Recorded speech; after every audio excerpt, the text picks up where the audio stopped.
Welcome to this explainer for the Oak and Raphael channel. Today, we're unpacking exactly how to use AI for programming without completely sacrificing your own engineering brain in the process. Look, AI is a superpower, no doubt about it. But if we're using it incorrectly, it actually threatens to erode our single most valuable asset, which is our core problem-solving ability. So let's just jump right into it. I want you to sit with this pretty ominous warning from a seasoned developer over on Reddit. They're pointing to a terrifying, almost invisible threat facing today's programmers. Think about the sheer weight of what losing an entire generation of juniors really means for the industry. The convenience of AI is spectacular for sure, but there's a massive hidden cost here. We're seeing junior developers spin up entire applications in an afternoon, but the second a single obscure bug appears, they're completely paralyzed. If we aren't careful, we could effectively wipe out the foundational debugging and architectural skills of an entire generation. Okay, here's our roadmap for today. We'll cover the AI coding trap, then mental model erosion, the Socratic tutor method, the three-strike approach, and finally, resilient coding habits.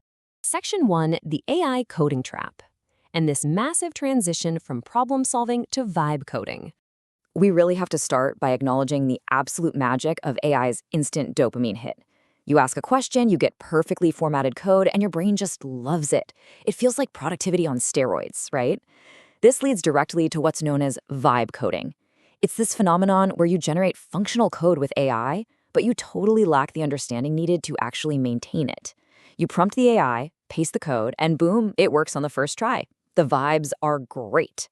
But fast forward 2 weeks.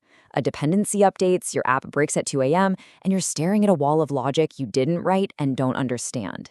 You're left entirely helpless. Right now, we're basically treating AI like a vending machine. You punch in a prompt, you get a snack-sized piece of code, you passively accept it, and you move on. It's answer over disclosure. To protect our cognitive abilities, we have to flip the script and treat it like a senior mentor at a whiteboard. That means setting up pedagogical guardrails, forcing the AI to ask you guided questions, and promoting active learning instead of just passive acceptance. Moving on to Section 2, mental model erosion and the neuroscience of skill atrophy. Let's look at how this bad habit actually turns into a neurological crisis. Get this, a staggering 73% of development teams are currently affected by impaired debugging capabilities, directly due to this over-reliance on AI. This isn't just some theoretical issue, it is actively bottlenecking production. Sure, teams are delivering initial builds way faster, but their technical debt and bug fixing times are absolutely skyrocketing. And why is that? Because when the code inevitably breaks, nobody on the team actually understands the architectural context well enough to trace the issue and fix it.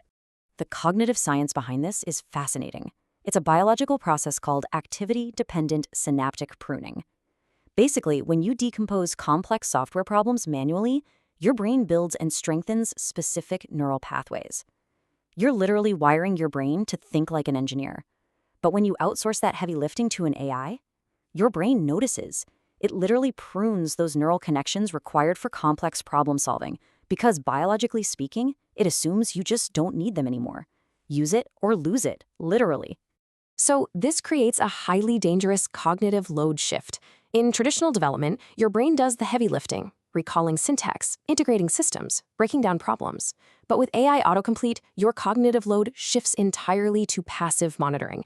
And we really need to understand how dangerous it is to just be a proofreader of AI code rather than the creator.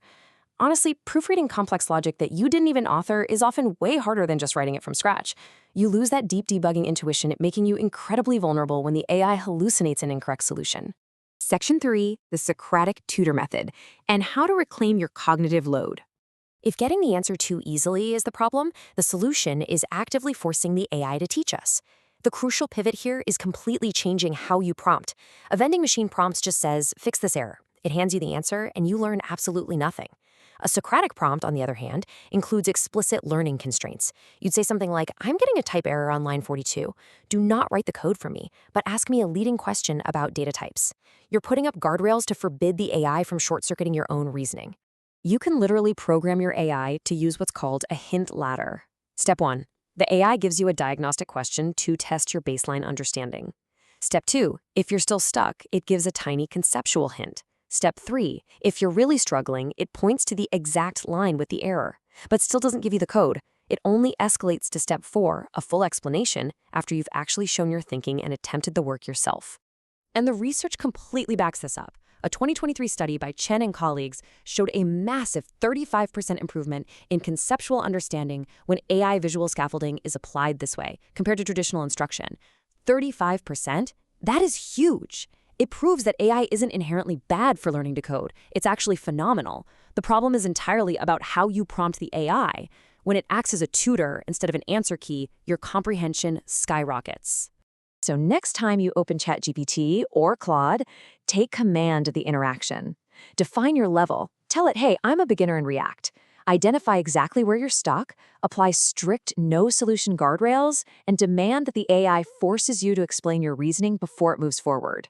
You've got to optimize your prompts for cognitive engagement, not just fast answers.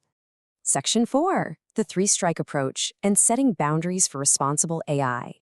To actually apply this in your daily coding without losing your mind or killing your productivity, we rely on a fantastic framework called the 3-strike approach. Strike 1, you ask the AI for a solution. If it hallucinates or fails, you don't just blindly hit regenerate. Strike 2, critically evaluate why it failed, refine your prompt, and add missing context. Strike 3, if it still fails, modify your core approach to the problem itself. But if it fails a third time, you take the out. You force yourself to step away from the AI and use traditional documentation or first principles problem solving. This step-away rule perfectly simulates what educators call calibrated fading. It's just like taking the training wheels off a bike. Temporary support is intentionally removed as your expertise grows, which prevents over-reliance. When we just rely on an AI that constantly gives us answers no matter how many times we click regenerate, we keep the training wheels on forever. The 3-strike rule builds this fading into your workflow manually, forcing you to pedal on your own. Finally, Section 5, resilient coding habits and metacognitive programming. Let's tie all of this together with some highly actionable habits.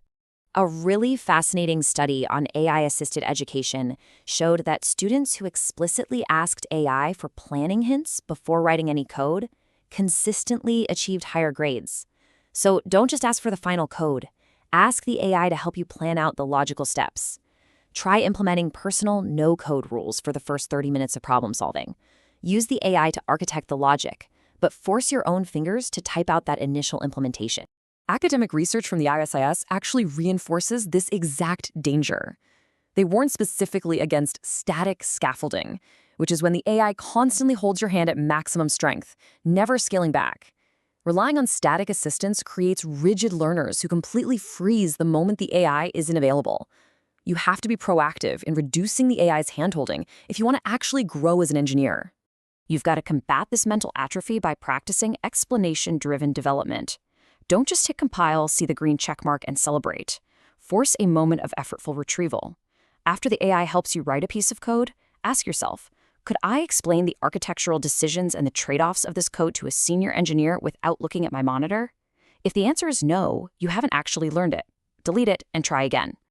So as you head back to your code editor today, I want you to ask yourself this one provocative question.